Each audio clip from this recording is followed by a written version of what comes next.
Okay, hello to viewers. Let's go through yesterday's or maybe couple days bigger pots and see if I manage to do some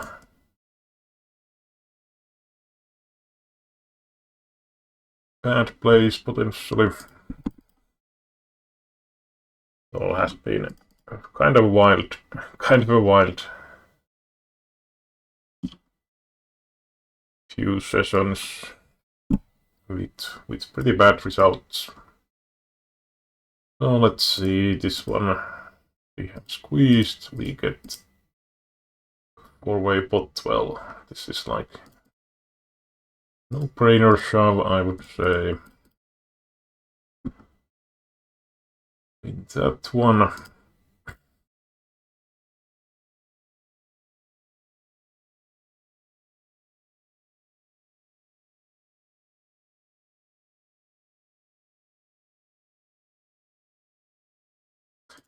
this one, that's actually kind of curious. What is the pre-flop wise GTO?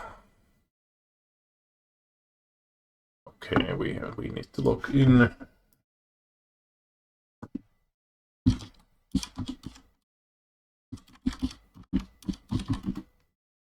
think it's kind of close, like maybe even 3-betting.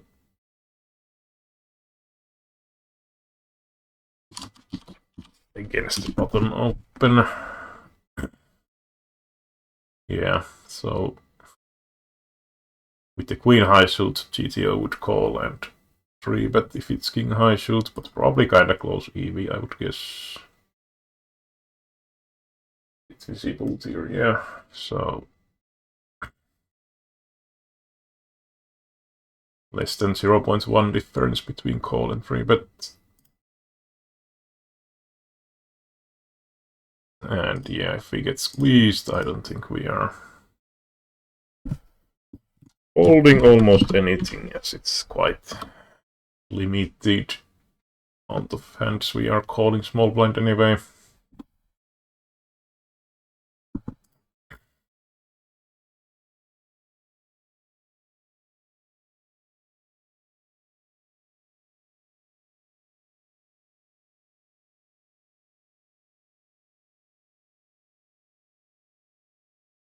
Decided to start with some winning pots, as we're quite limited recently. Yeah, we get 3-bet, 4-bet, 5-bet situation, and opponent calls, leaving 19 BB behind. So, I mean, 4-betting this hand is definitely GTO, but I was wondering in game, like, does it really want to continue against the 5-bet? So, my assumption was that single suited would be still folding, but yeah, I don't know. Maybe GTO wise it might be even a thing to. Why is the okay weird indicator with the mouse icons here? So I think king is going to purely 4-bet. No matter what suit we have, we 4-bet and facing 5-bet. I think there is definitely good amount of folding, yeah. Apparently ace king jack is still good enough, but it's like very borderline. Or kinda borderline, I mean. There is still 1.5 BB or 1.6 BB. Better to all in than fold, but how much of non-ace hands we should have here, so almost 20%. I don't think that's gonna happen really. Most of the time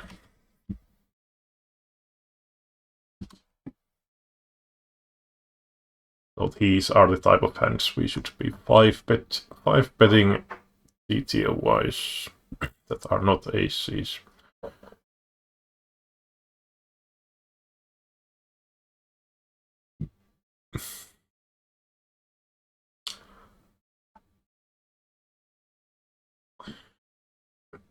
And the problem is, of course, like, if we check from the opponent's point of view, like how much of non-ace hands he is supposed to have.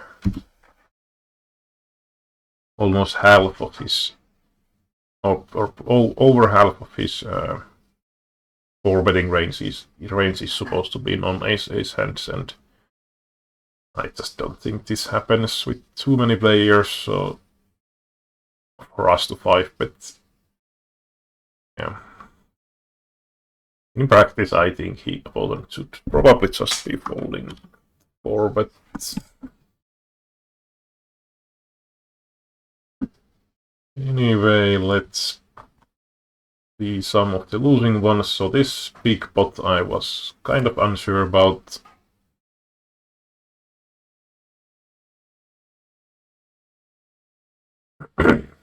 So the Lego man here had been playing a ton of hands overall, doing a lot of cold calls, 3-bets, and so on. So pre-flop wise, I would have actually potentially folded if I had rainbow version of this, but I think cut off it's also maybe even GTO wise open. I mean, GTO doesn't really like these hands too much, but yeah, single suited it's still a clear open. Even rainbow would be kind of close for late position, so oh yeah. So I mean, we have no-brainer call here, obviously, and so this guy just pots here. I mean, 100 PB deep, we obviously would be either calling or shoving, and there wouldn't be much debate. In this case, though, we are over 200 PP deep, so we are still like fairly high SPR here. I decided to just call to keep his range as wide as possible. This guy calls as well. The 4 comes, and yeah, this bet size was kind of weird to be facing, because it's just from theoretical point of view, this doesn't really make too much sense. Like, if you have king 4 or king, why would you pot here with such a low SPR overall, when you can still get the money in, obviously, by bet turn, bet river, even with something like 1/3 of the pot, for example. So I don't know. The thing is that if he bets small here, I probably would call like always the turn and potentially force the river to shove, but here it's like, do we just fold here right away, or do we continue for the stacks, basically? So kind of funnily enough, this sizing maybe got me to stack off more than small sizing might have. I don't know, is this like non-foldable situation always, or without like specific reads about the opponent approach? Yeah, it's kind of a weird, like, again, it's obviously kind of tripod, and it sort of makes sense, but to have the like king 4 type of hands a lot, but at the same time, like, the sizing just doesn't really make sense, at least for a thinking player in a way. But yeah, I don't know, I decided to call here just in case he's doing some weird stuff to keep his bluffs in, basically. I don't know if there is any bluffs, or are we just basically drawing for 1 to 3 outers always. But yeah, he has the king 4-8, so he's like blocking almost everything, but I somehow, unfortunately, have still the almost single hand that is left that can continue potentially. So yeah, that was almost €500, but yeah, I mean, up to this point, the hand plays itself, I would say, and obviously we don't have too many boats here. King 4 sometimes, King occasionally, but yeah, I don't know. That was an annoying one. For sure. This one was also with deep stacks, so I mean, obviously we defend this pre-flop. I don't think this hand wants to really squeeze, at least with the like MP open razor.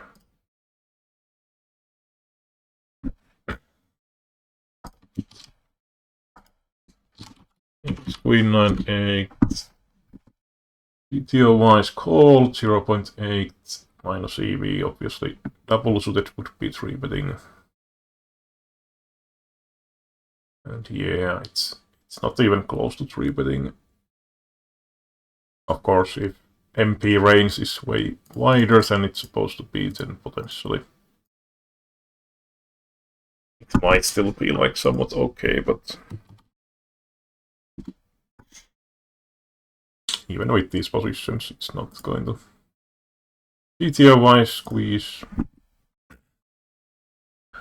Yeah, I went for the standard call option, and usually on these kind of flops I won't have leading range really from the big blind, because the ranges are favoring what's more opponent's ranges basically. But here this guy c-bets, this guy calls. I was thinking, well, I have top pair blocking some top 2 and sets, and I do have decent support, so if I didn't have gutshot here, I would definitely just call. And I don't know, 8-9 obviously is not the greatest gutshot, so we could maybe argue just calling. With the 10-9 it would be like no-brainer raise. So yeah, I decided to just put here, and surprisingly both of them get it in. And yeah, I don't think we can ever fold this combo. Even if only the flush draw is alive, we are still getting like basically the odds to call 170 BP or over 500 BP pots. So well, we have a set and set, so they are blocking their both out, and I think I had like 40% equity here. They also don't have ace king or 10, so my gutshot was alive. My heart outs are alive, besides the 6, obviously. But yeah, unfortunately, we don't connect.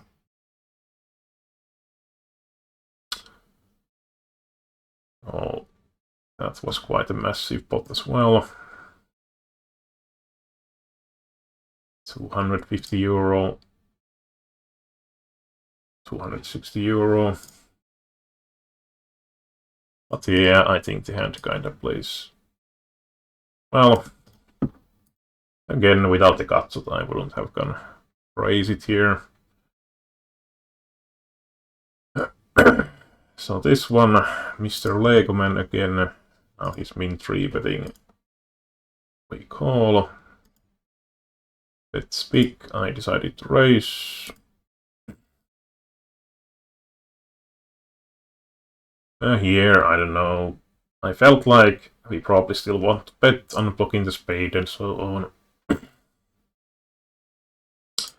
But at the same time, if I pot, I might potentially start to get like a lot of folds from the stuff that we want to continue, so I use the half pot. Obviously we are kinda committed here if he happens to be shoving, but instead he calls and then suddenly shoves on the 5, and this is one of those pots that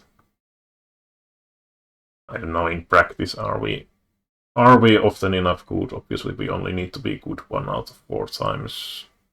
I think it's kinda tough to find a fault here.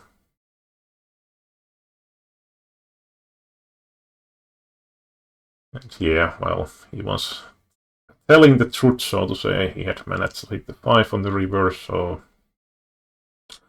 it was actually only 3 outs that he could hit here to win the pot. Obviously there are split outs, but actually not too many, I guess. 10 would give him the straight, but we would get the bolt. So ace or jack would have given him the split pot. And the 5 was the only out for the win, so yeah. Same guy that had the set over set. Massive 500 BB pot.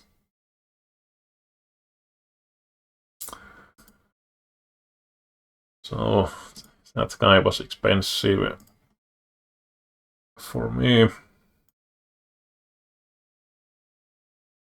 Well, nice squeeze spot here. Someone actually finds the fold button. And SPR is super low. We do have 2 backdoor flush draw queen. Obviously we are not going anywhere. And Villain has 10 deuce of all combinations. We had, I think, 35% here, but evading. Yeah, these are obviously, this hand should not get involved at any point. But that's how it goes with these guys. Very often when you analyze their plays. So here, yeah, this was another, so I don't know theory-wise about this. I decided to just call because, well, 2 reasons basically. One, I think the cutoff wasn't being crazy overall, but yeah, we are almost 200 PB deep against him out of position, so that wasn't very tempting with like fairly, I would say, weak aces. Even though we have the a high suit, but a3 is very weak side support. Other point was that the ace king high here is with 19 BP or 18 BP behind, so he might squeeze here, which actually happened. So now I actually have kind of surprising back raise. I think that's the term for this play. 4-bet here, and we got it all in pretty nice shape. King here. This guy has very nicely dominated holding, so we know what is going to happen probably. Yeah, this guy hits the set right away. I'm still in for the side pot, so how does this side pot actually go? So, I mean, yeah, it's the big one, or like basically this king guy is for the 50-60 BP, so I'm still crushing this main pot opponent against this button player. Not bad. Here comes the 6 and 4, so runner 2 pair, we lose the whole thing.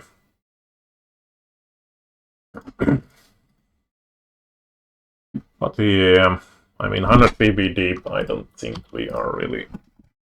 I mean, some of the weakest ace is probably just calling, maybe. But yeah, in this case, we are obviously not going to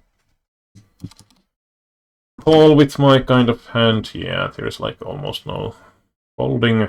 Triple aces with rainbow, calling ace 9 deuce. Definitely this calling amount, I think, will increase if we go like We had 200 BB effectives.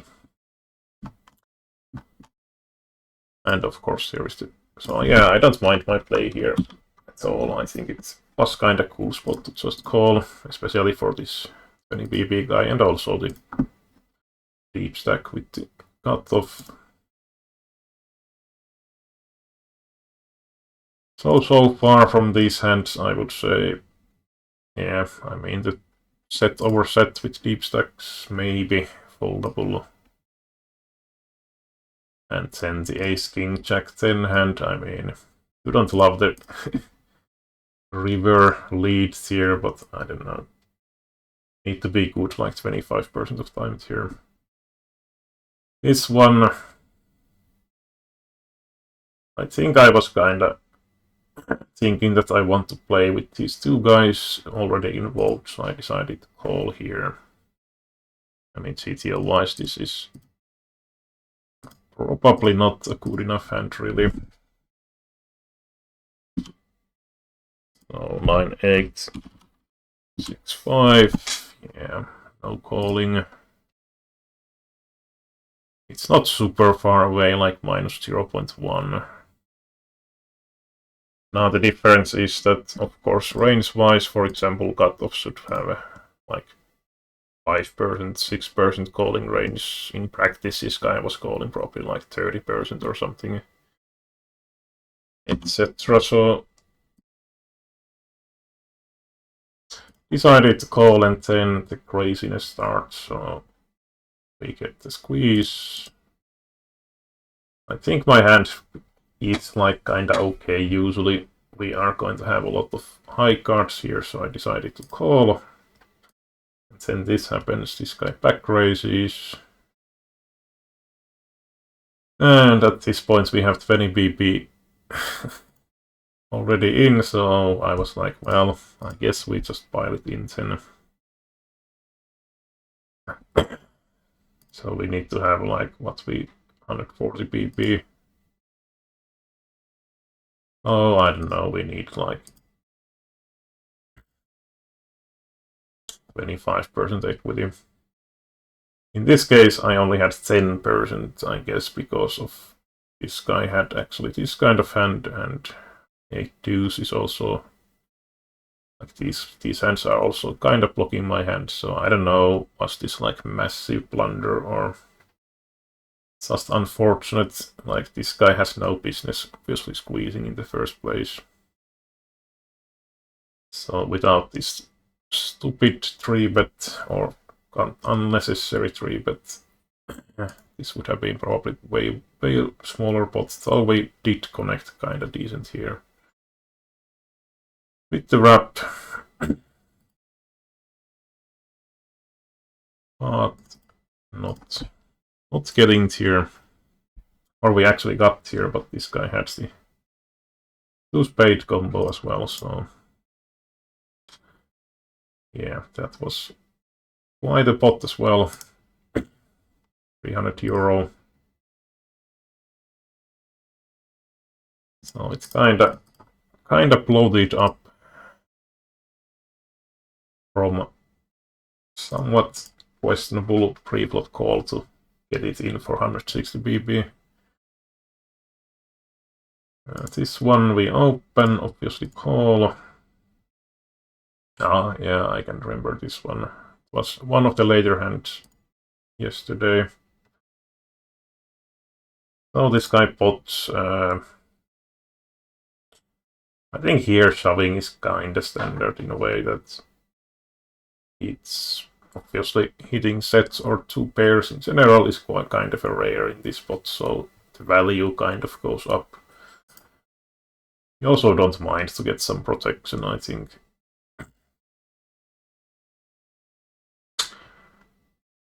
And yeah, the villain decided to basically snap shove here with hands that I think is actually a bit questionable to be stacking off in practice.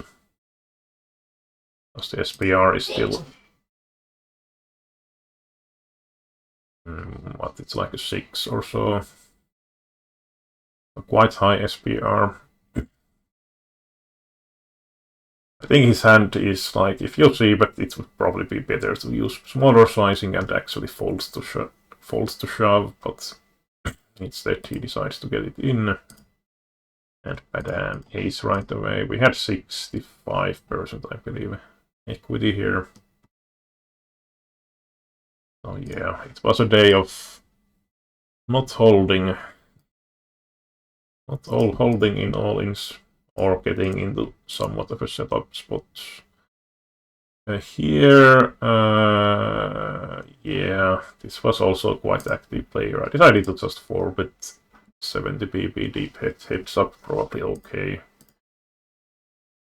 Villain doesn't have aces, but he does have ace king king and hits the trips on the flop, so that was that. Just going through these hands, that did I do some clear blunders? I don't think there's so far. I mean, maybe that 9-8-6-5 hand is a bit speculative, but maybe I should just give up at some point. I don't know. This one, I probably checked back. Yeah, this was the hand I decided to bluff, I guess. So he bets turn. I mean, this is kind of flop that I would check back like a lot of sets and 2 pairs. There's a straight available already. And we have 10-6 blockers and Jack for some nutty outs. So yeah, I decided to basically say that I have 10-10-10-9, maybe 9-6 kind of range, 9-9 potentially.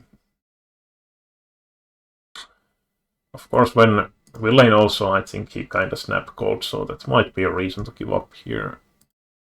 Well, I decided to follow through. And Villain had the bottom boat. That was unsuccessful bluff.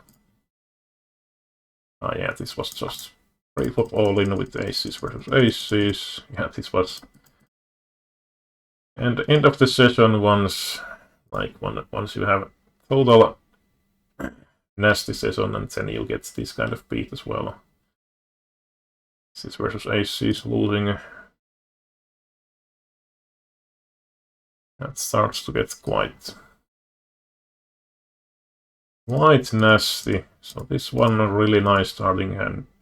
Yeah. Oh man, this hand. So my thinking here on the flop was that, well, I block massive amount, so I decided to check here for basically trap. We also have the backdoor flush draw. If the button has not flush draw or ace of heart, he might decide to stab. I think this is kind of nice check raise situation as well. Those check. So this guy now pots. We have top 2 got shots, two flush draws. So obviously I'm pretty happy to raise here, and we get all in. And he has hit the set on the turn. I was actually slight favorite, I believe, here equity-wise as well. But we don't get it here. So yeah. Classical Omaha hand, you decide to trap and you get screwed. I think it's still okay, but yeah, sucks when this kind of thing. I mean, maybe he would have called anyway, and potentially maybe would have folded. Obviously, overall, we kind of like to keep this kind of hand in, but yeah, this time he hit the magical turn, and well, we were still like, I think, 53% equity. But basically flipping. Yeah, Lego Man again. So I mean, 100 BB deep, kind of standard 3, but here, then we get this to happen, and I'm not not necessarily thrilled about this, because the cold forward is very often aces. This guy is not folding anymore, but we already have 12 PP invested, so I don't think we have any option besides shoving, really.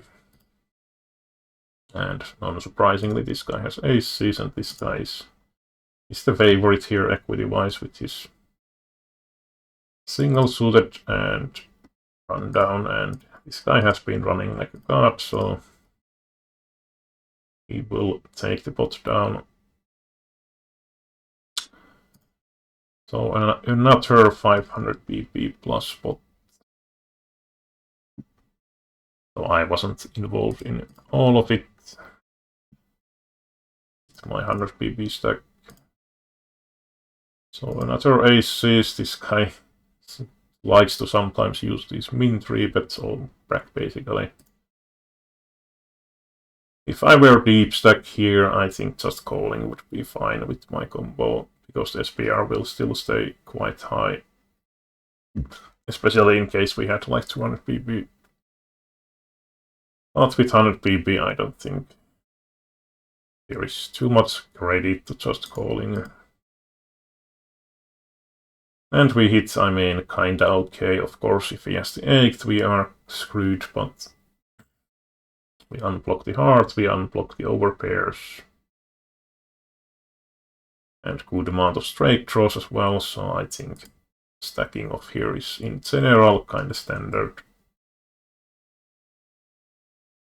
But yeah, he has the trips. And yeah, these two hands actually happened in basically, I think it was even same table. Minute difference. Yeah, same table actually.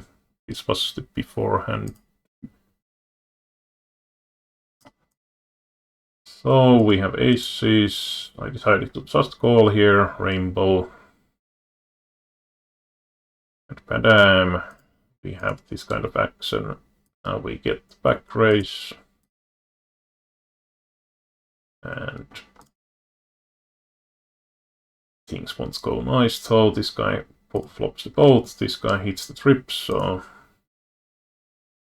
we are praying for the ace that doesn't come.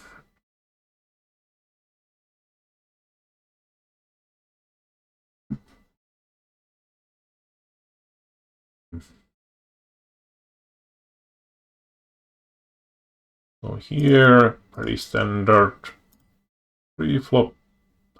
And here, I mean, we hit wrap, backdoor flush draw. Obviously, we don't go anywhere, flipping here, and we can't get here. Oh yeah, I don't think there was too many, at least in big pots so far. I definitely have to call. Yeah, this one was annoying because this is like basically the absolute worst combo. I would continue here, I would say. Like sometimes our king queen can be good. We have a good amount of time potentially. Like, well, if we count all of our outs, we have like 4, 7, 9, 11 outs. Of course, not all of them are alive usually. We need, yeah, I don't know. It's very borderline. Like if we think 10 outs, it would be like 40% bit over equity. If we have no fold equity, 40% is obviously not quite enough to, like, it 40% would be enough for SPR2, but this is like a bit deeper. 2.5 or almost 3. So we really need to be sometimes having the best hand here. I mean, it's not impossible. Like, I was ISO raising cut of flimper, this guy 3 bets, so he should still have like some hands that we are even somewhat ahead. So I decided to shove here. I really didn't like it too much, so like anyway, if I didn't have Gatsut, this would be like no-brainer fold. But yeah, Villain has aces with not flush draw, so that wasn't what we hoped for. I think we had still like 30% equity or something. Something like that.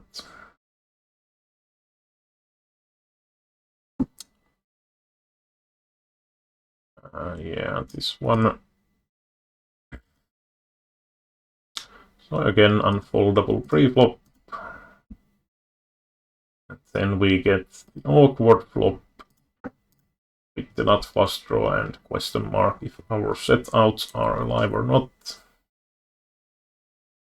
I felt like this is a tiny bit too strong to be folding. And the fact that this guy pots maybe potentially decreases some of the ace-ace combos on this fairly dry flop. But yeah, not necessarily. Kind of similar to the previous hand that I'm definitely not too happy, but it also feels a little bit too strong to fold. And he does have the aces.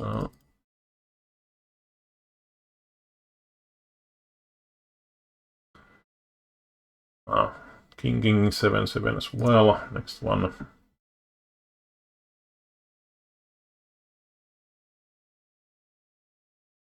Standard 3-bet. And yeah, I think I just potted here.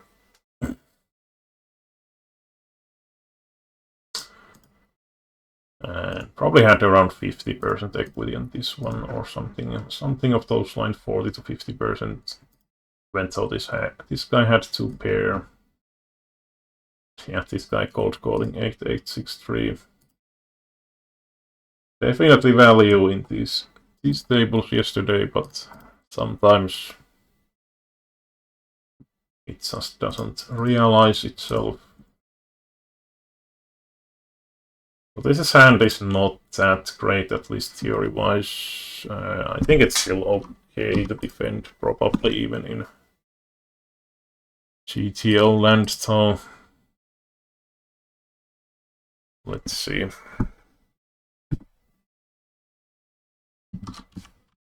King 10-9-7.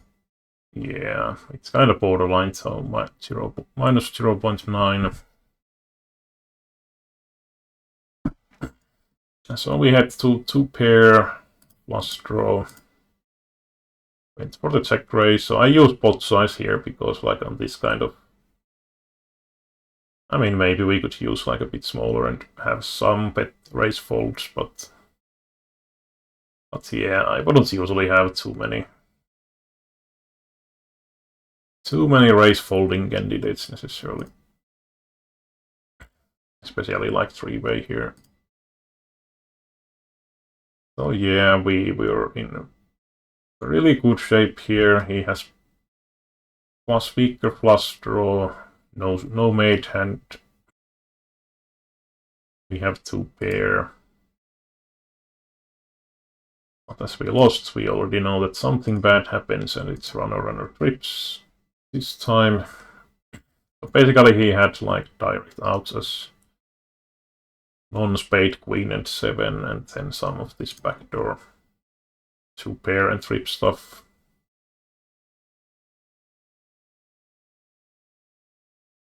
So yeah, holding hands wasn't really a thing yesterday. So here we have this kind of stuff happening in no-brainer 4-bet at this point. He actually gets 1 player to fold. This guy calls. And yeah, this is kind of classical example of how I keep losing usually in these sessions. This guy just came to table, I believe. In this hand, he cold calls 3-bet with this hand rainbow, easily dominated. And we had 60% here still. But he hits the 10.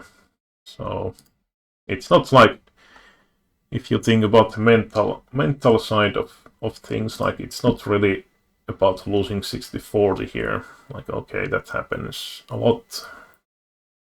But when you see like constantly these kind of, I mean, totally absurd pre-flop plays getting rewarded in these massive pots, it doesn't feel that great.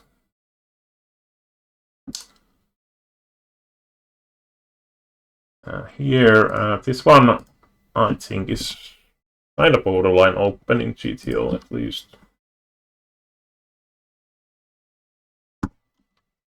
10-9-8. I think it's still open, probably with kinda high pocket, yeah, but it's like 0.04, so barely borderline, or 5. Anyway. So here my playability is kinda bad overall, so I decided to just check and try to get check raise in, which we do get in here, and this is kind of, again, talking of theme of previous and very nasty pre-flop plays rewarded, so this guy has decided to call with this kind of holding. It's one pair, flush draw, gets it in, and doesn't hit the flush, but hits the backdoor straight. Again, we were in very good shape here overall.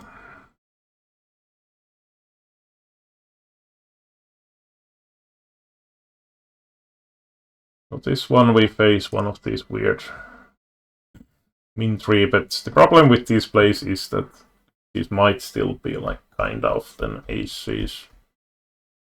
I mean, we could maybe argue just forwarding anyway. This guy had been playing quite a lot of hands. Might be okay. I mean, calling is totally fine as well, and we do hit pretty nice here. I was trying to check raise. Doesn't work. My plan stayed actually the same here. We pick up the gutshot. This time he pots and we get it in. Unfortunately, he had hit top 2 with flush draw. I think we still had over 40% here equity-wise. But can't get here. That one also pretty wild 3-bet. Yeah, Mr. Lego Man again. I mean, no-brainer 3-bet. Can go probably either way. I don't mind to get it in here, to be honest. Overcards, not gutshot, not flush draw. Villain does just call. So this one I'm kinda unsure, like maybe we should just check here and see if we get free river or cheap enough river, but decided to bet small here. I think this is reasonable as well, like we have no showdown value. Villain can have a lot of like weaker draws that might also fold sometimes with board pairing. But yeah, I don't know. Maybe it's better to just check. We get shoved on here, so he probably had 9x. Or both. And we folded. But yeah, if I check and he bets like half pot or something, it's not like more than half pot, we probably have to fold at least. Oh yeah, this one I'm not really sure about.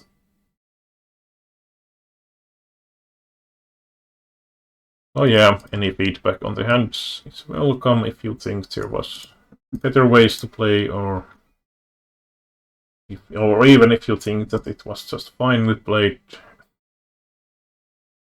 Here we definitely raise with this one against the limpers, get 3-way pot, flop the set, so nice so far. We get called.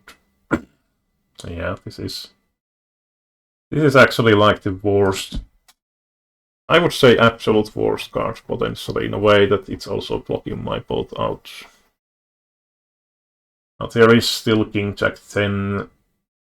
The draw department we could be beating some, like Ace King 10, some 2 pair, but usually a lot of those hands don't necessarily bet here. He goes for such a small sizing that I think we... Like, if we didn't have the deuce blocking our both outs, it would be like no-brainer call. Now we have like 8 outs at best. So it's still like very close to basically getting potted, so I decided to call. If he went big here, I would have folded this hand. But yeah, when we need the boat, it usually doesn't come in these spots, at least when we have a bad session. Yeah, facing shove here, obviously we have to fold. Even the Jack 10 got here, in case we were actually good. Very often facing a flush here, obviously.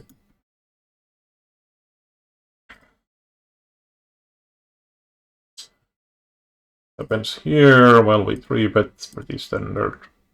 I think even single suited we would probably 3-bet in GTO land. I'm not too happy about those 3-bets necessarily. But I mean, double suited, this is like very standard, I would say.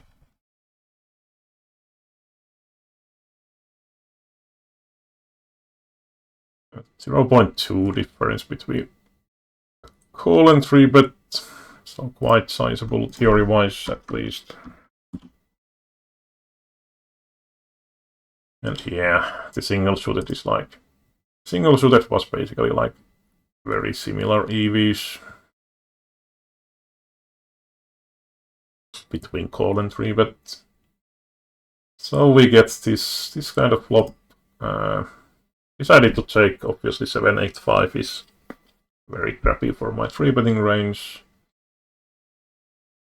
And I mean, my hand is not like super strong anyway. I mean, yeah, we have flush, so it's fairly strong, but like if I start bet small and go for triple barrel, we are not necessarily getting too many weaker hands to call. So now again the board is very bad for my range, so I decided to check again here. We could maybe argue betting, unblocking 2 pair and set combos, and Will Lane should be betting quite often with higher flushes. And now the board pairs as well, and I'm not too happy at this point, but obviously this hand is still fairly high in my range, so I decided to call, and kind of funnily enough, he doesn't have both, but he has higher flush, so I actually think we lost kind of minimum in this hand. I don't know how this guy is checking back twice in position with, I mean, basically second nuts.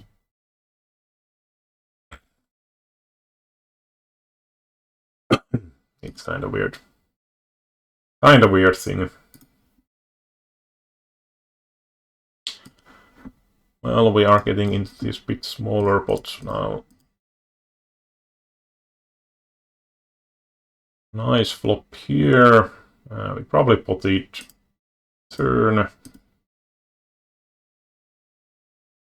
And yeah, so here the question is like, is it better to shove or check call? All the draws have busted. From the flop, we have the 7 blocker, so I don't think folding here is really, like, check folding is really option. Yeah, I decided to check call, and unfortunately, miracle backdoor straight got here. I mean, once again, Jack 9 4 deuce, defending pre-flop, calling flop. Also somewhat debatable, I guess. But yeah.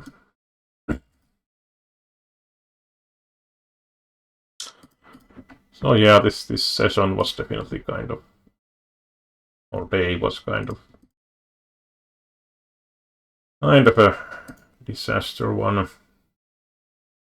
Not too happy about the flop, but with this SPR 1.5, I think it's just ship it in spot. Someone actually having solid pre-flop hand.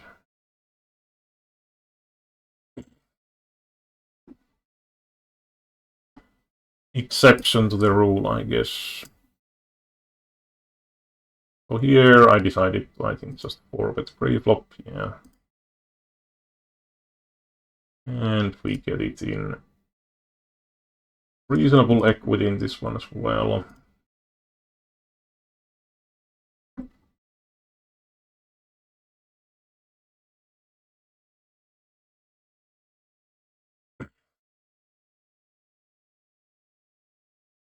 Yeah, I'm not actually too happy about this kind of flop situation, but I mean, probably too strong to be folding right away. Goes check, check. I think I decided to basically bluff my aces here with the ace of club blocking the straight. Well, I mean, we kind of like straight blocker doesn't really. I guess we don't even mind if the villain has straight, to be honest. It would be more valuable to have like jack or queen, I guess. He decides to bluff. I was thinking that my hand is like kinda low, obviously in my overall range here at this point. And we could probably get like some straights, some trips, maybe to fold. I went for half pot that we could use with like nut flush, for example, as value, but we get raised. We'll then saying he has both. Yeah.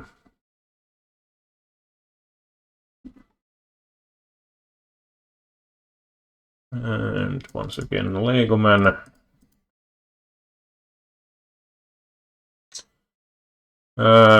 Not sure about this one. Pretty dry flop, so I decided to try to bet with my gut. So if I check and he bets, we would have to fold at least.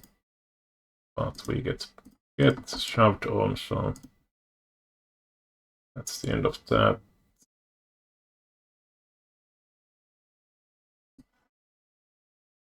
Yeah, I guess these are getting kinda small pots. Yeah, I don't know about this one. Again, small blind was huge calling machine.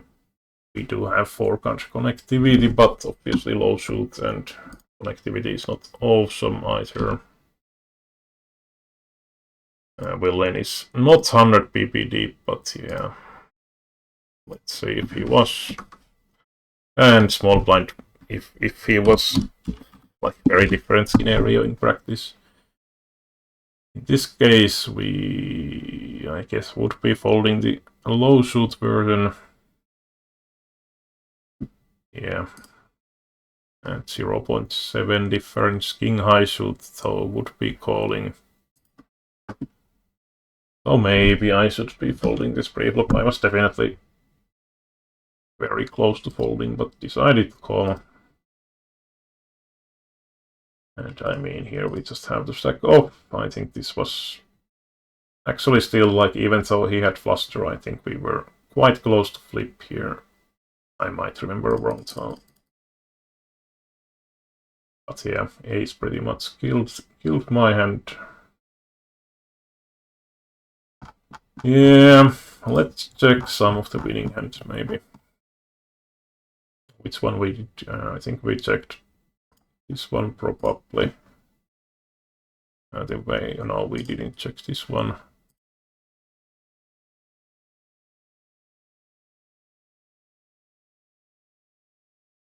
So here, I'm not huge, usually not playing very aggressive with these, but I think this combo makes good amount of sense. We have nut wrap, nut plus draw, and the 10 is also potentially, I mean 10 is giving me straight anyway, so yeah. Decided to raise here. And yeah, even against the set we are still doing fine here.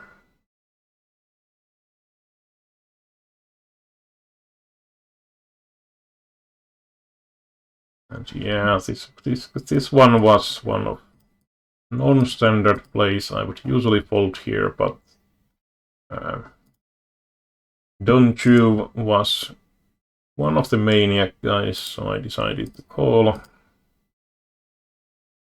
A flop went checked around, and here I call with the ace and cut shot. We don't improve, but at the same time I was thinking this guy can have almost anything pre-flop. He can definitely show up with good amount of bluffs here. We are getting decent pot odds, so I decided to bluff catch. And yeah, it was quite a maniacal holding. Get aggro. This one I probably screwed up somewhat, maybe.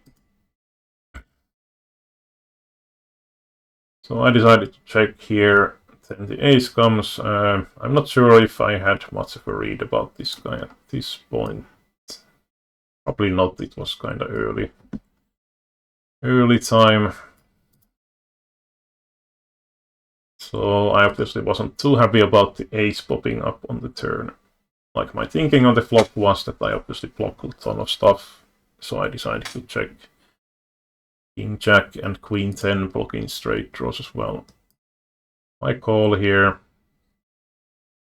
Yeah, well, I don't know. Villain checks here, so I think we are good. Almost like 100%. But at the same time, we block the straight, and straight is somewhat questionable if it should even be betting the turn for value with that kind of board. So I decided to go like pretty small here. He actually had the straight and kind of wide 3-betting hand. But yeah, I mean, this is like potentially the only hand we are even getting value here, to be honest. My idea with the small sizing was also that we might sometimes get like some sort of bluff attempt from some AX type of hand or something like that. The idea was to call if he happens to shove.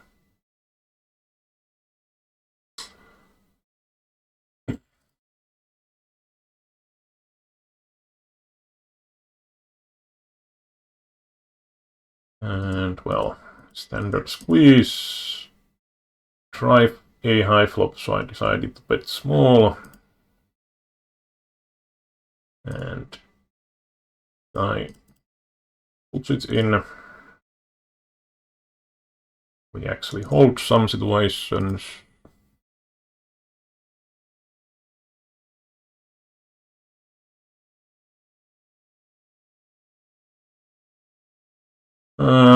Yeah, I think this is kind of mandatory call. Not really the hand type I really like to face 3-bets, but if we check from the GTO standpoint, I think the connectivity is too good to be folding. Even GTO wise, yeah, minus 2.8 roughly.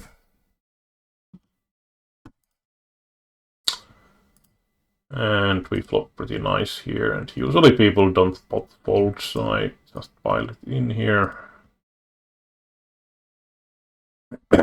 And I don't know, what do we think about opponent play? I'm not a big fan of it, to be honest. It's also somewhat deep SPR, so I think I would probably just check in his shoes, go from here. Especially without having the nut flush. If he had the nut flush draw, I wouldn't mind the play necessarily. Problem here though is that sometimes we will have like nut flush draw with something and so on, and he can be also like extremely screwed. This time he still has the live flush draw at least, but I think the pre-flop 3-bet was probably okay. He had ace queen 6-5 high shoot. I think that's totally fine. Let's check quickly. Especially against, yeah, it's like the low shoot version would call and high shoot 3-betting. It's probably kind of close EVs, so yeah, 0.05 difference. So call is definitely fine, but 3-bet is also reasonable.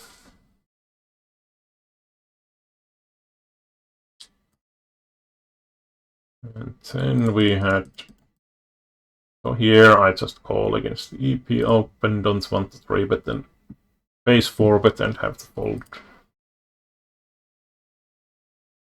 So we made top set, went for the, I usually use the half, but like in these multi-way spots, unless I know there is like some really bad players who call like any sizing with any draw, then I might just go big. Anyway. So yeah, this hand played itself. Villain also played fine.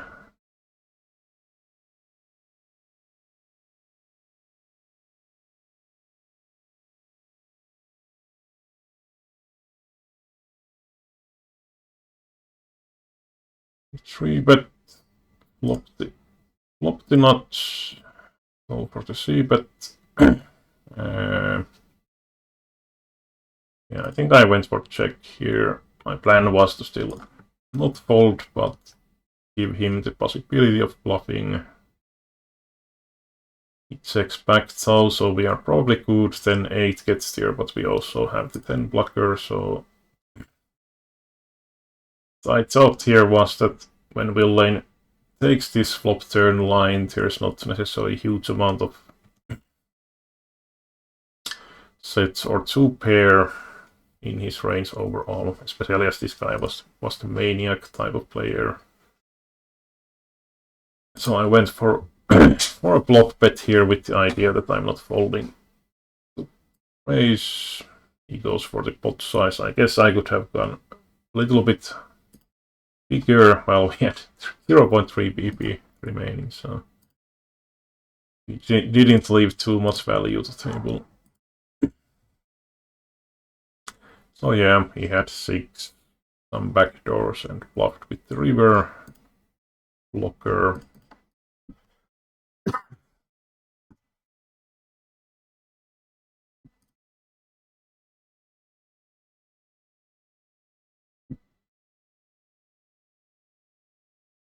Yeah, this one very nice starting hand. Flop though. Wonder what I did here. I could definitely see check being option. Also maybe, I mean, it's still a high flop. 6-4 is not necessarily. I mean, 6-4 shouldn't really hit the big blind, but yeah, you never know about these guys.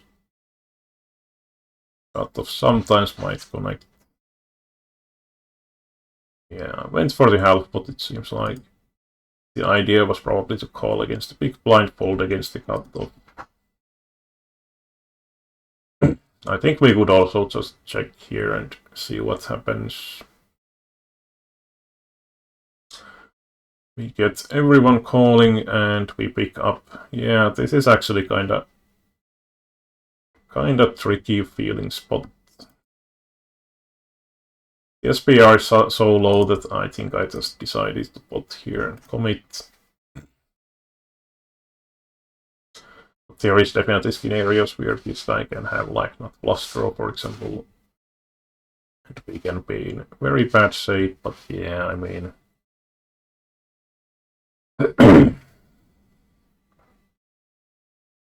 Obviously, well, if we check and both of them shove, for example, I think folding is totally fine, but yeah, we don't really like folding this hand too much, so... And we have the flush draw and gutsuit and so on. And ace blocker, potentially some showdown value, of course, and so on. Yeah, ace jack 6-5, cold calling 3 bets.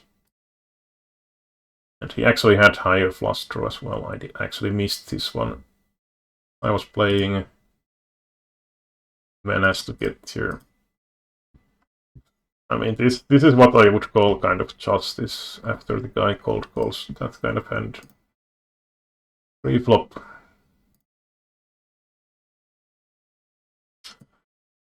Yeah, this was one of the most absurd stack-offs I have overall seen.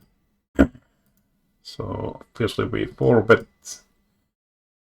We shove the flop, and you would usually expect to see like at least one pair from the villain or flush draw or something, but not this time. He decided to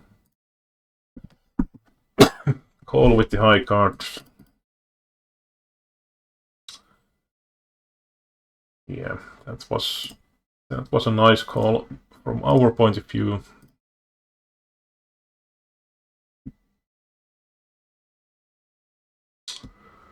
Some limp action. I just raised this 1 BP bleed and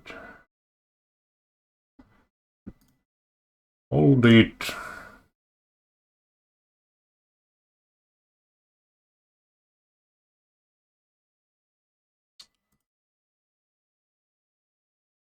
Okay, here, yeah, I decided to slow play this one, having the not plus draw 3 blocker, very low SPR.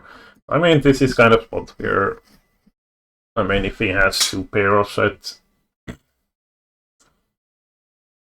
he's probably stacking up anyway, so the idea in here checking back is that he might end up getting like a straight or 2 pair or something and decide to stack off, or he might try to bluff us off.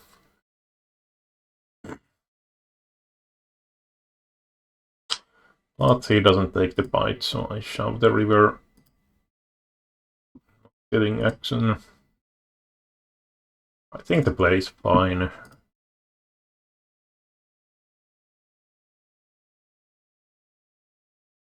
Here I went for the squeezy deezy in position, getting everyone calling, and we went for pretty small 4th spot here. Not everyone to fold.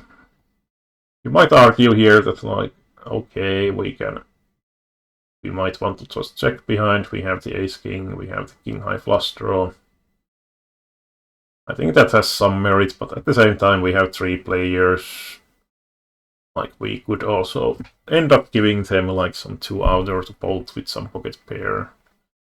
And obviously this is flop where we are usually not facing any sort of raises, as the possibility of us having aces is pretty apparent to almost any player. So even if they have a deuce, they might decide to just call and go from here. And with the small sizing, I also potentially try to keep those weaker flush draws in. So yeah, I think bet is fine. The deuce is obviously also somewhat, or the least likely, trips to realize itself from anyone's hand.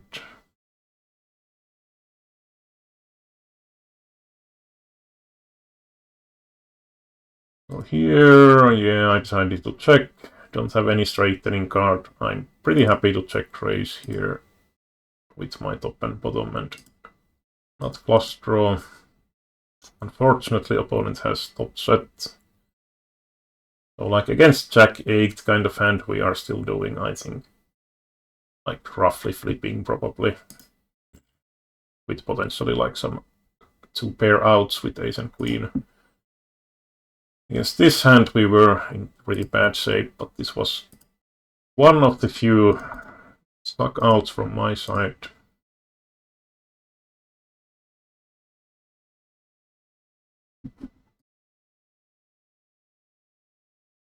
This one was kind of interesting one, I think. So I do have queen, queen 10, and 7 is also blocker, so I decided to c-bet here.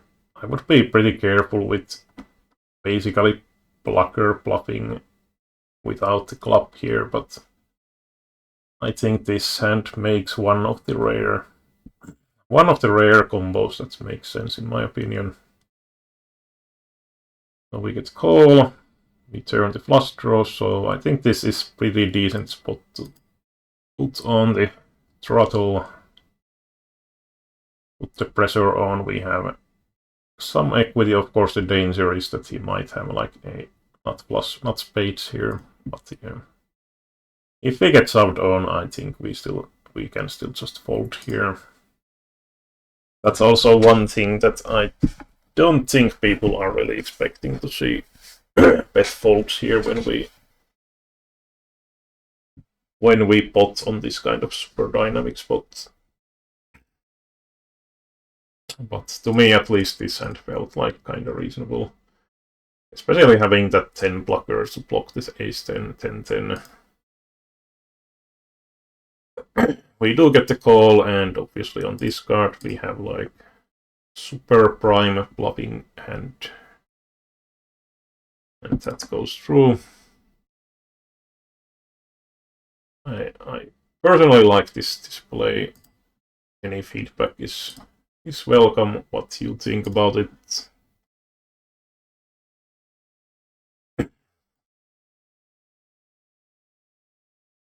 So here, obviously, these kind of hands we should be somewhat careful playing, but actually this guy being short stack is kinda not so great for this kind of hand, but yeah. We evaded facing 3-bet at least, and yeah, I just decided to shove here. We have equity. He folds, that's super awesome. He doesn't fold, but we are actually crushing. 9-5-3 deuce rainbow. Unfortunately, this guy didn't rebuy anymore after that, and I was like really praying he would rebuy, but fortunately not. So this one, I mean, I'm not super happy about this spot, to be honest. We check GTO wise. We are 100 pp deep when we are actually way deeper with the button in reality. Back then 8-7 is GTO wise 100 pp deep, very borderline hand. Double suited we would 4-bet at least 100 pp's. I mean, it's fine, even deep stacks, I think, because you can basically continue against the 5-bet as well, but obviously it would become, well, it would be all in that case, even 250 pp deep, basically. Yeah, so it would be like 50 pp, 100, yeah. Almost all in if we faced 5-bet. But that said, I think double suited we could still argue for betting, and if we want. In here though, I did make kinda crying call. And this is kind of good example of what we can end up with these kind of hands. Luckily, the flop goes checked through. If we face this guy betting like half, but I would definitely just call. If he went for some pot size, I don't know if we even want to continue, so he shouldn't really be potting anyway. Here, I don't think people have too many 5-4, especially this guy against the soldier stack. We can bet call as well, so we wouldn't be super happy about that scenario, but I decided that I have enough stuff going on. And we hit the 7, so we are most likely good here, but at the same time, if I go massive, I think it's going to be pretty hard to get called, so I went for around 1/3 sizing, hoping to get like some overpair or queen hero call. If we get raised here, theory-wise, this is probably not the fold, but in practice, well, it's kind of a weird spot if he gets raised here, so we didn't, so in reality. But yeah, it would be kind of weird because people don't usually like check back queens or queen 7 in position, so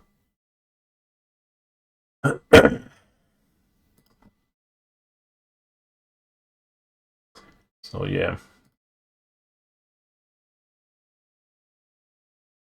But we didn't get into that situation.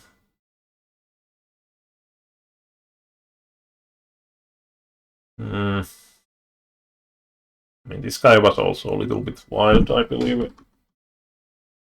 Bring GTO wise, I guess we are not folding that.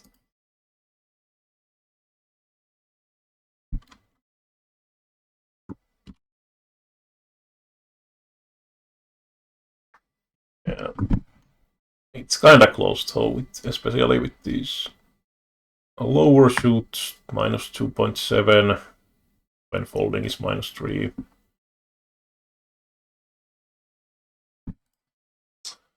But yeah, we did call, checking flop, villain checks back, check the turn. I mean, I have showdown value anyway, and so I thought there's not necessarily too much point, like,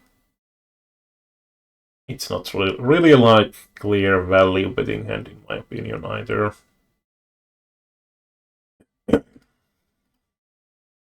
So I decided to just check call, went for the check here with the nuts. And yes, we got some sort of bluff from the opponent.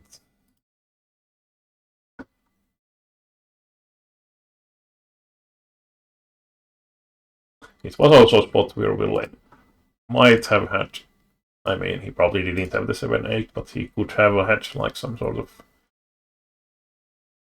delayed betting the turn, like 7-8 would make a lot of sense. And then the 7-8 gets to the river, and if he has that, he's going to value bet it against the check, most likely, and so on.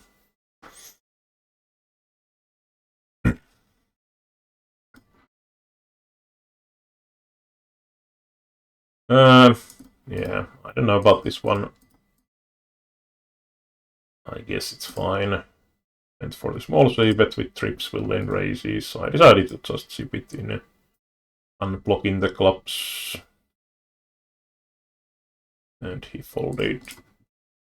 Now, of course, there is decent possibility he has higher queen, so if he has the queen, so just calling might be a better option, but yeah.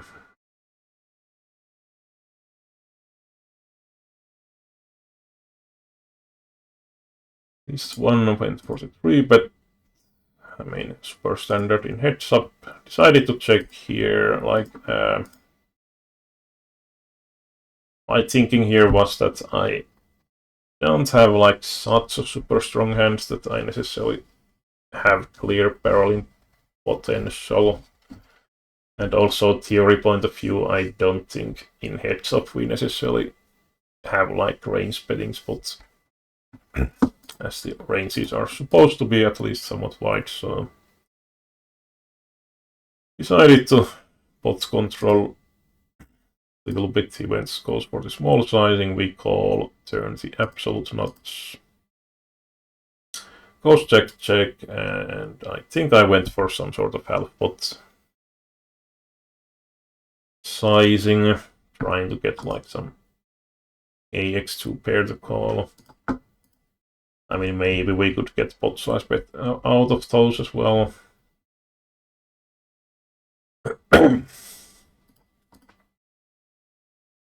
But yeah, I don't know, might be also close to the maximum we would have got from this one. But yeah, if I check, I think there is pretty decent possibility he will be checking back like those ace-2s, ace-4, ace-3 type of hands. Potentially. And if we try to like check raise, it's somewhat hard to get weaker to call. ace 5, I think, is somewhat unlikely because 45 high straight with the turn check back. I mean, not impossible, but at least a little bit less likely. But this was one of those bit weird ones, so see betting small with the practical nuts. And on the turn I was thinking like, this is kind of bad card in a way that it might kill the action, but then happens this one. Okay, well, this guy is not scared of ace, I guess. Oh yeah. One of those nice surprises.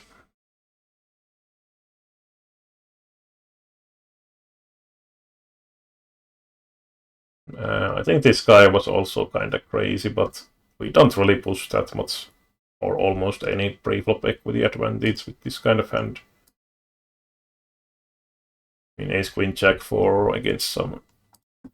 I mean, we could even check, I guess. Even against white range, I don't think this kind of hand is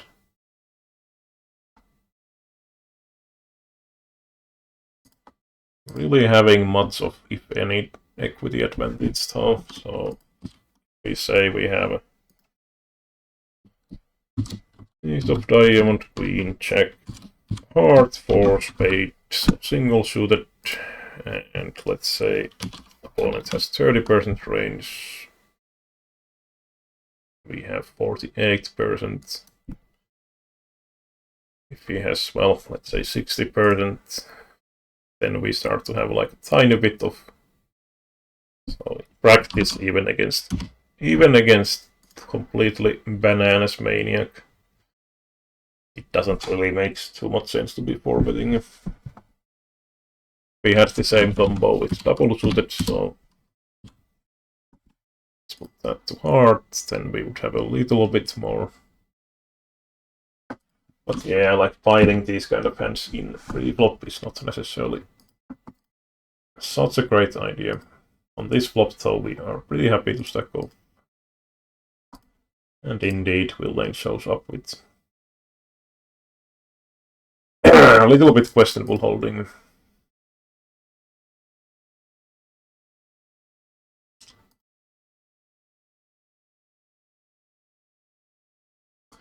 This one, yeah, I decided to 3-bet.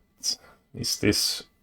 I mean, I'm pretty sure this is GTO-wise a 3-bet, but in practice, it's one of those, especially against player who is probably incapable of folding pre-flop.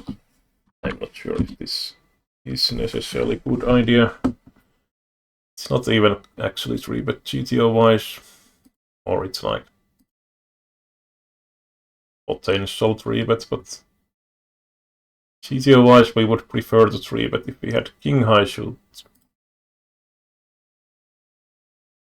So this was maybe a bit questionable play from my part.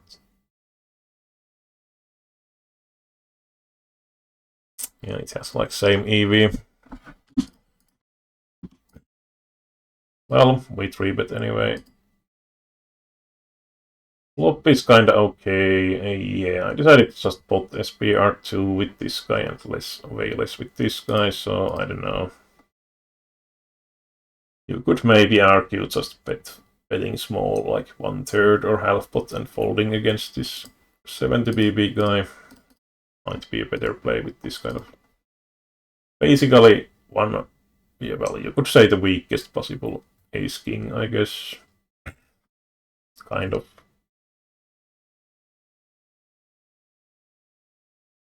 Well, let's take this one and maybe end at this point. Now we face min 3-bet, go for the 4-bet, get both of them calling, and yeah, I wasn't too thrilled about this because we are still 200 BB deep with this maniac, but I mean, he's ace with 10 blocker, 8, I guess it's fine.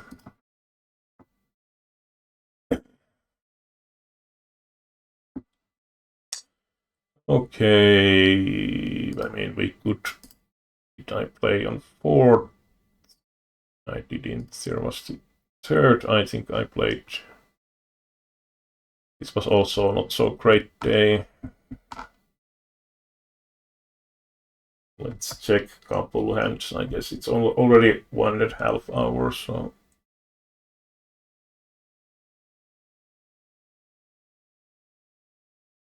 Yeah, this was kind of massive setup, I guess. So this guy was somewhat reasonable, though he was somewhat crazy sometimes, but I would say one of more reasonable players. So I open raised, he called. I decided to just check call here.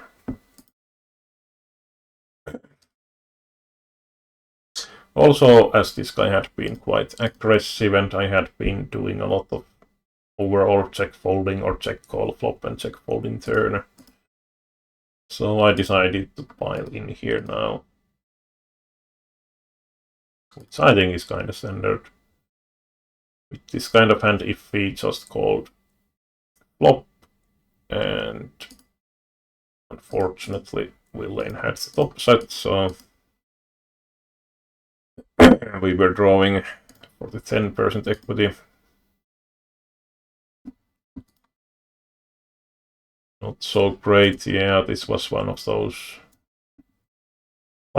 hands once again. So this Isho Kala guy was actually kind of Reki type player. The small blind, I think he was actually somewhat of a, well, high VP/IP action player. So here it comes check to me, I go for the half pot step once again. Top 2 this time. This is kind of third spot where I think it's potentially even reasonable to check back here. I think I went for the pot size bet. If we face a check raise here, I think especially with these kind of 200 PP stacks, we should probably be just bet folding. And one of the problems here is that there is obviously a lot of, like, it's kind of two-sided. Like, again, we don't really want to get check raised here, which in practice I think is such a strong range that, again, I think just bet folding this hand is not really issue here. But the other side is that there is a lot of, like, there's almost no blank reverse, basically. Which is kind of problem for building big pot with dry top 2, but on the other side, there is, like, I think this guy was also the type of player who is calling way too many draws, even against the pot size. So on the other hand, there is, like, a lot of value also in the bet. So I pot, and then Villain leads the half pot. Every flop draw has missed. Problem is we don't block the 9-7 or 7-4. I mean, 7-4 should be extremely unlikely. 9-7. Well, it should be more or less limited to, like, some sort of ace 9-7 type of hand, which I think the Villain had exactly here. We don't block the spades, that's good for calling, but yeah, I don't know. A lot of these kind of spots, these recent sessions, that they have that one somewhat unlikely backdoor. I mean, calling this hand on the flop is something I would try to know. I mean, it has backdoors, but yeah. Also, us betting 4-way means that often ace is not out, often hitting 2 pair is not out for this guy, so yeah, I don't know about that call. Maybe it's okay. This was the same hand.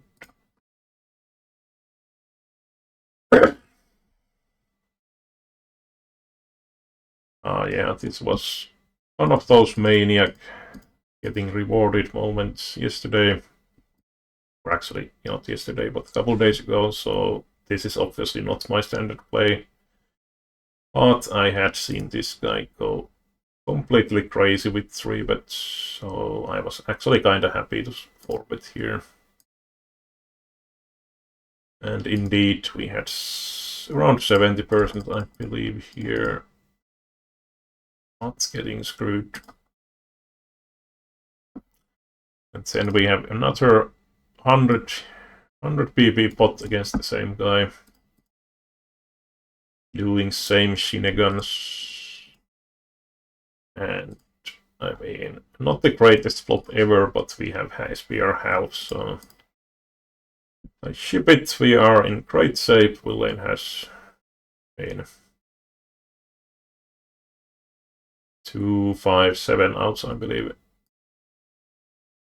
But damn, the 8 pop ups, so I mean, squeezing and calling king 8 for rainbow is like, well, again, of course, I had done ace queen 4-bet earlier, but obviously that hand shouldn't be squeezing in the first place.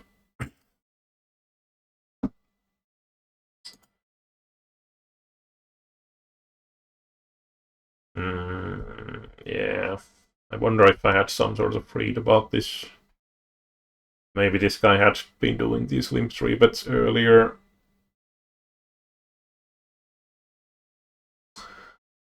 I don't like this play necessarily as default, at least.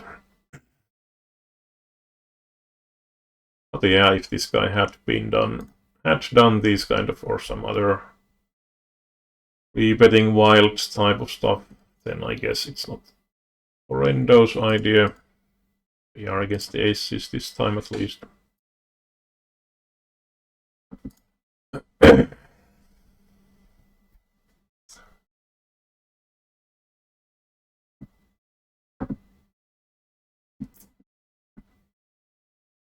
Crappy aces, this hand.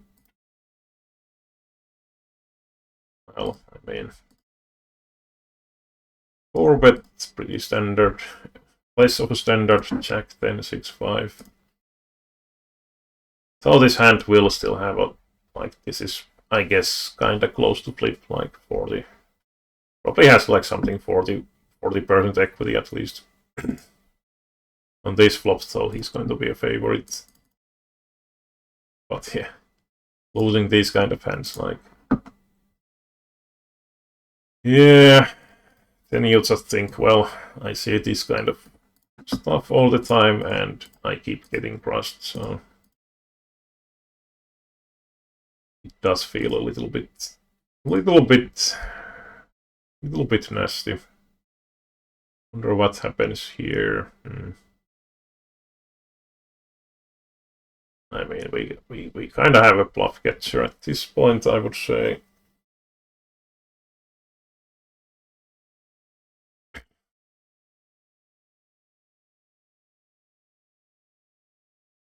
Now even some of the bluffs got here, so yeah, I decided to call.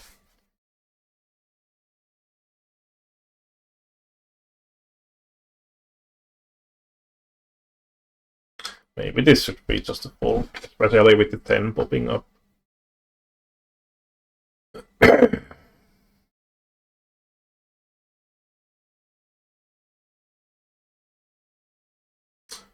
I don't know if it necessarily matters too much that do I have just the 9 high straight or 10 high straight, like will lane potting here might be basically polarized into jack 9 or bluff even. But yeah, you might potentially have the 10 high straight. Yeah, decided to bluff gets maybe a bit questionable, so Willen was semi-bluffing and cut here with the jack 9. Yeah, I think flop and turn calls are mandatory, but maybe we should be folding this one. Potentially. I mean, we will still have a lot of, like, obviously weaker hands without the 9 blocker, so I don't know. Might be one of those borderline spots.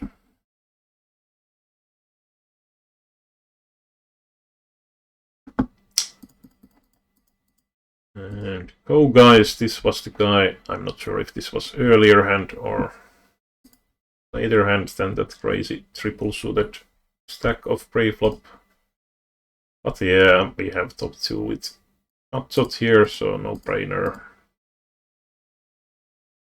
And we are doing good so far, but the turn is not good.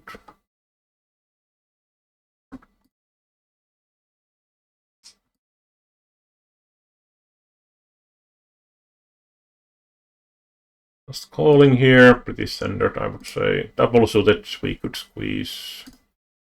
I wonder what. Okay, yeah, now I remember this hand.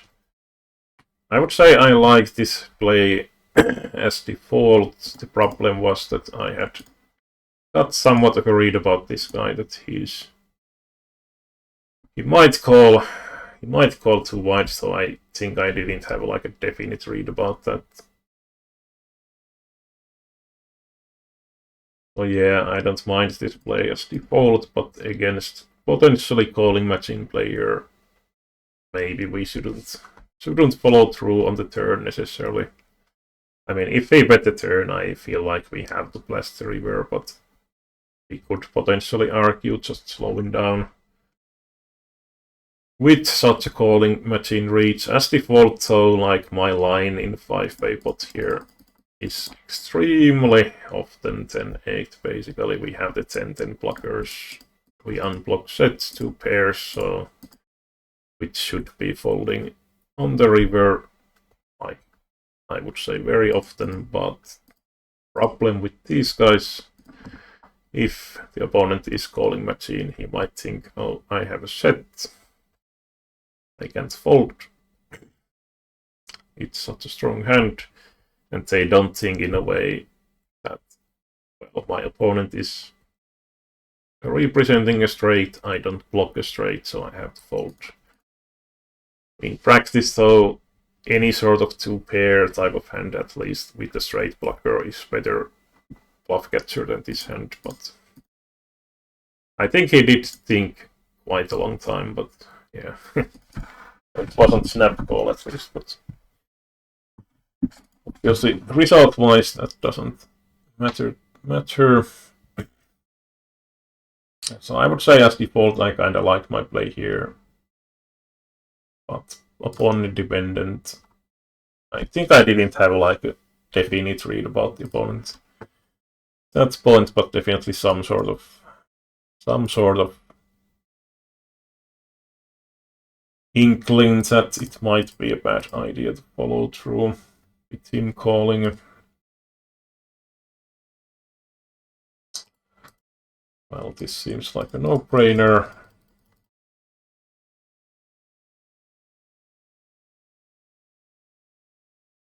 Oh yeah, last 2 playing days, I think I'm down, I don't know,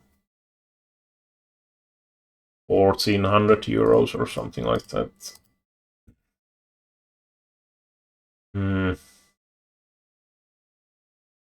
Yeah, we could definitely 3-bet this one, though.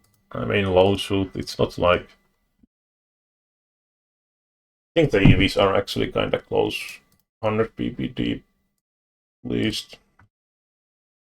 Also, we have the on-form guy behind we probably want to get involved with, so... Yeah, GTO-wise seems to be a 3-bet, but probably somewhat 0.15 difference to low shoots version.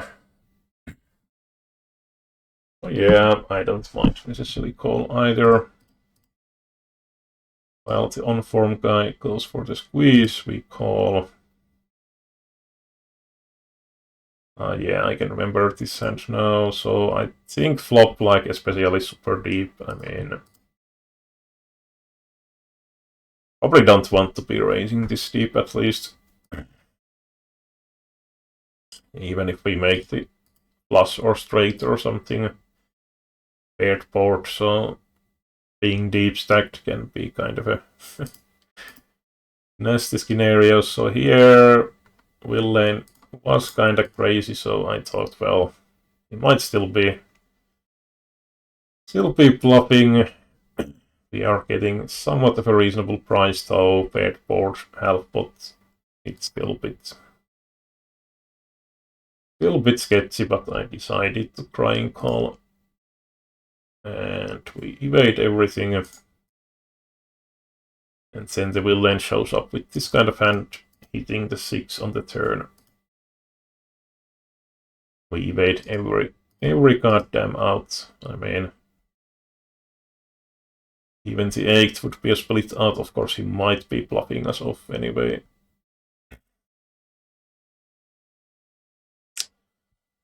Oh yeah, kinda nasty. Nasty hand to lose against, basically.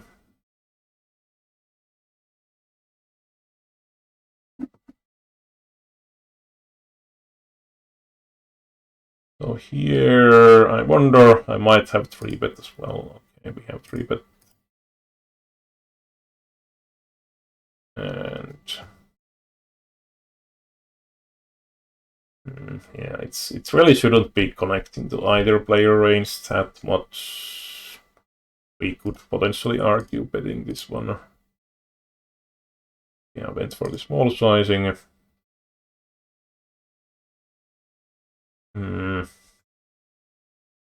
Kinda tempted to just blast off here. It's PR2.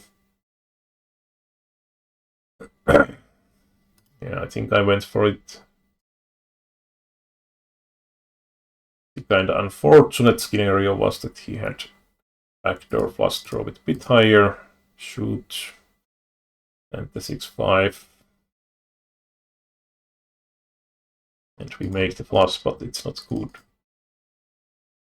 So yeah, I mean, I think it's kind of a reasonable line from us.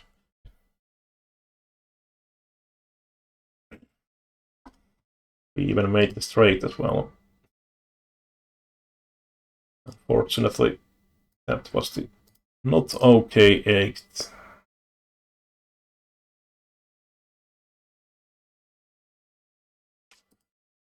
Well, ace is 3-betting. We have the 10 blocker. Sort of issue, so is that, well, we did go for the pot. Yeah, not having any straight blocker. I'm not sure if I like this too much. I guess it's okay, but like check calling could be still also, I think, reasonable option. And yeah, I mean, this is kind of weird to be min raising.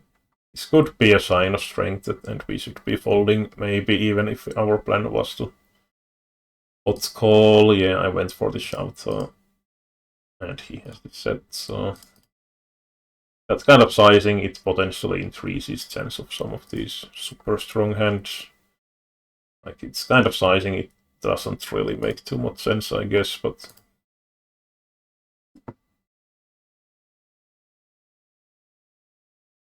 yeah, I don't know. Check calling might be a better idea. To be honest. Now that hand is kind of plays itself, will then hitting backdoor flush. Let's take a couple winning hands as well as ending. I would say from what we have seen here, I mean, some maybe a bit questionable plays from us, but some of them might be also from read.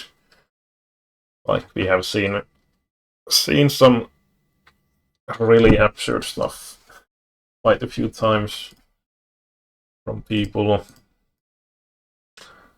This is pretty standard squeeze from us.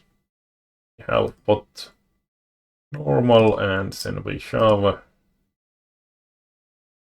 Villain calls and he checks. Yeah, this was kind of funny. He checks the river.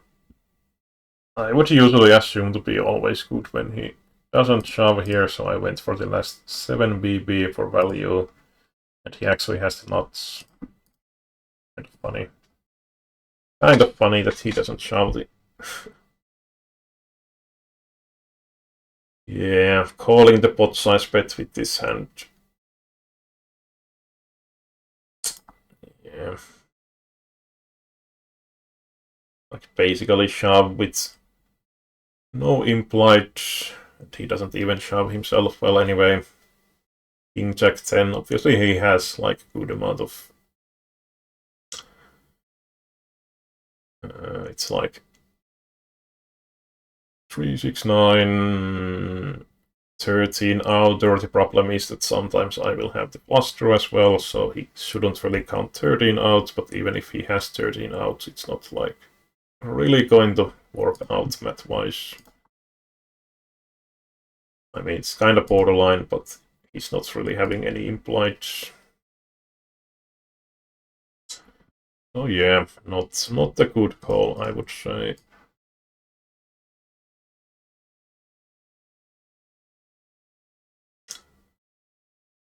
Top 2, I just bought SPR slow.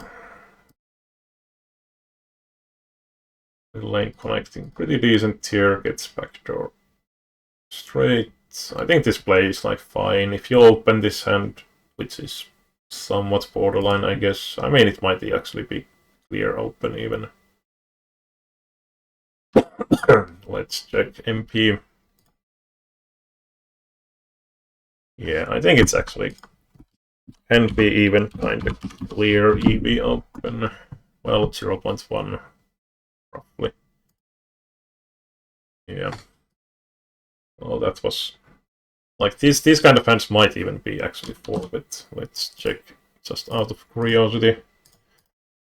I wouldn't be surprised if this kind of hand even goes for the 4-bet. Okay, not the case. 4-bet is still better than folding, so.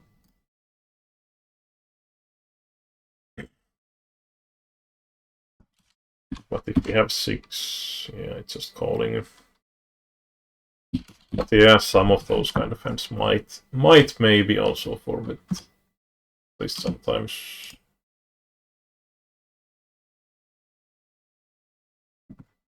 Let's check out this one. I think this was, yeah, 4-bet pot, so ironically we evade the spade, but he gets the kings here. 3-betting this is kind of standard, but calling 4-bet I wouldn't recommend necessarily, because usually people are not 4-betting liked enough for that kind of continues, to be honest. So if we check his 3-bet, ace king 7-6 high shoot, that's definitely fine. And not really even close, but once we face the 4-bet in his shoes, I would be folding, but I mean, GTL-wise, it might be a borderline call. Well, it's actually kinda surprisingly good, I would say. I wonder how much non-ace-ace stuff we are supposed to have. So 30%. I guess it's about the 7-6. Being kinda good thing, but I mean, maybe it's actually a good play from the opponent.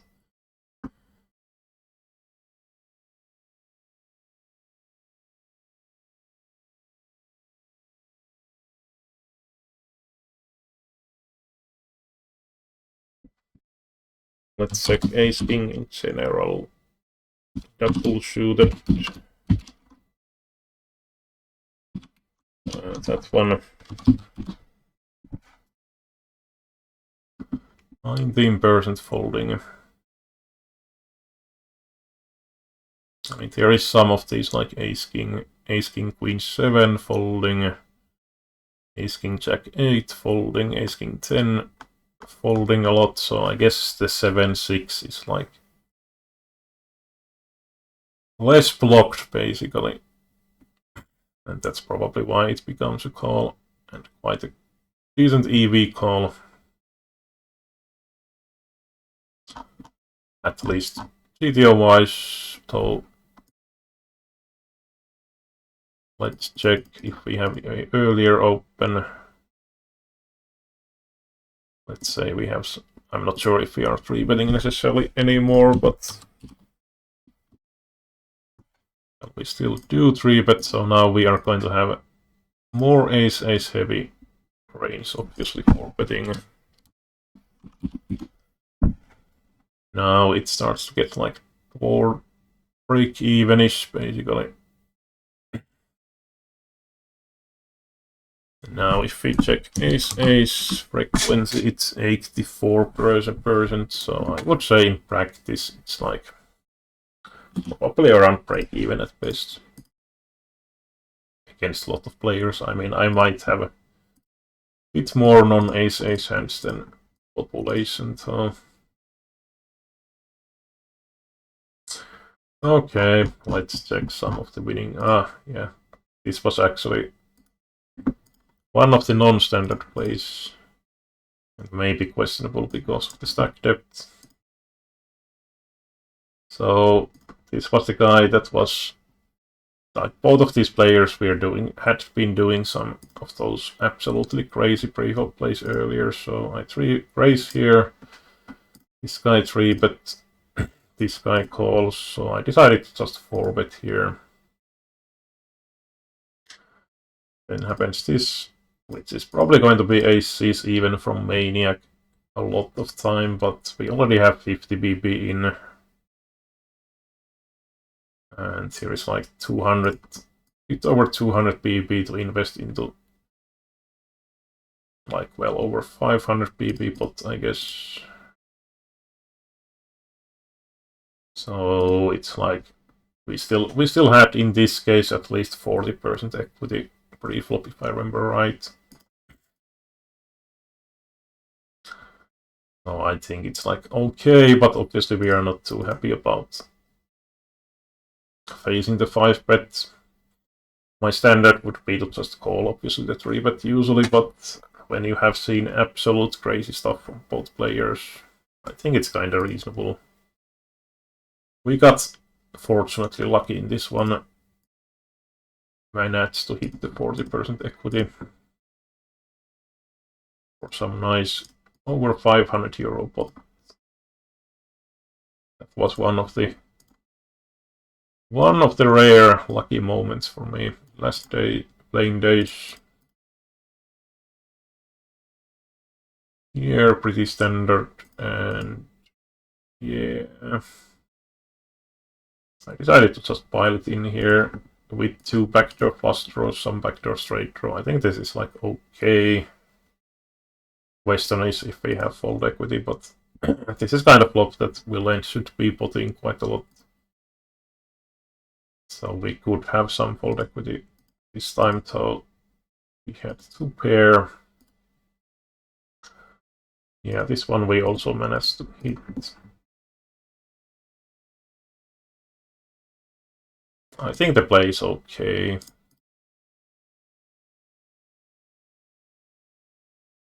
And yeah, this was the wild moment, I would say, from this game bred guy.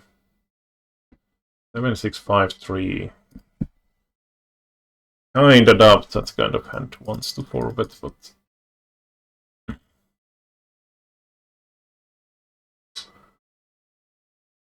let's see what the solver says.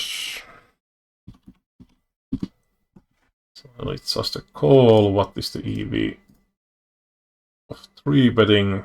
It's quite a bit weaker. Well, what are some of the hands? Let's say we don't have ace-ace. Even some of the ace-king-king double seems to be 4-betting. Okay. But yeah, some of these ace-jack 10-9s, and if we have No ace at all. Some of double pairs, but then we have like these rundowns, but I think they don't go those super small ones really. Like there is some of these like 10-9-6-5, though it's not full frequency anymore. 10-9-6-5 tier 100%. So yeah, there is definitely some of these mid-high stuff, but not really 7-high. Not really 7-high stuff. But yeah, against in this case, the equities actually still run pretty close to each other pre-flop.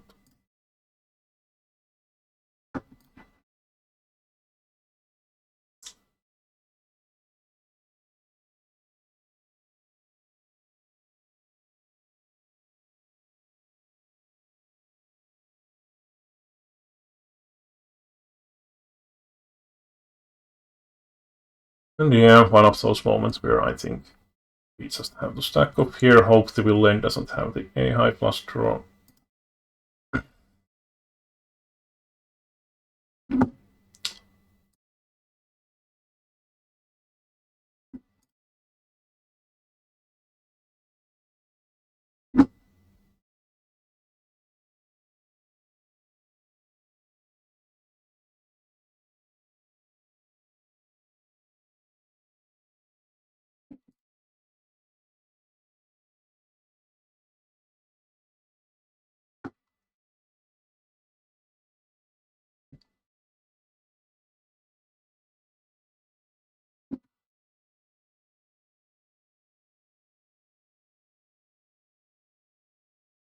I think here with the 5 blocker, Jack of Hearts, this is probably standard.